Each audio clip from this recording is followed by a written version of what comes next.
Here we are, Thursday morning at the Conservative Party conference, just before David Cameron's about to take the stage at the party to deliver his party speech.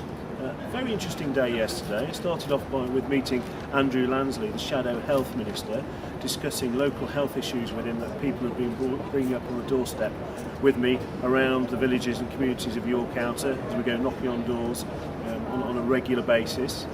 I then followed on with a meeting with Grant Shapps, who's our Shadow Housing Minister, discussing the issues regarding threat to our local green belt around York and how the fact that an incoming Conservative government will scrap the local housing targets imposed from central government that in turn should help us protect our local green belt and local green spaces around York. And then we followed that with Chris Grayling, our Shadow Home Secretary, who was speaking in the main hall.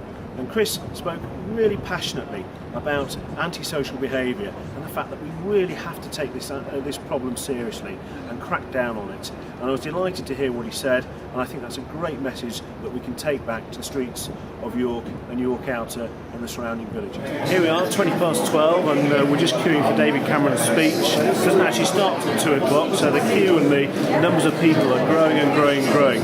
There's great anticipation here about what David's going to say, and we really are looking for a great message that we can take out on the doorsteps, and a message of change that this country really needs.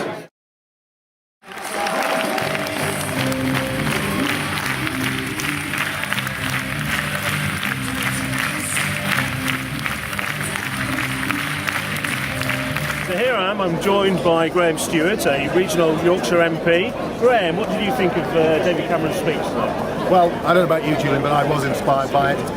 Particularly liked the emphasis on social justice, on highlighting the failure of Labour to tackle deep-rooted poverty.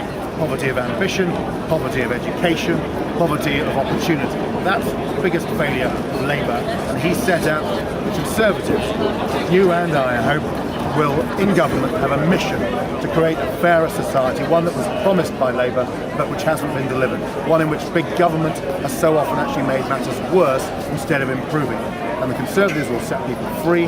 They will ensure that sink estates with sink schools actually start to have new schools, have new opportunities, and we can raise standards so that our children cease to be the most unhappy in Europe and become officially the most happy, the most successful, and the most proud. And that's that vision of however long the track up to the summit, the view from the summit, he said, would be worth it. And I think that's what foot soldiers like you and I are going to spend every day trying to win voters back over to the Conservatives who perhaps have moved away from us. That's what we need if we're going to win that argument and build confidence in our local communities. That's it, I entirely agree. That's a message we have to take out to the streets. It's about family, community and country, and it's time for change.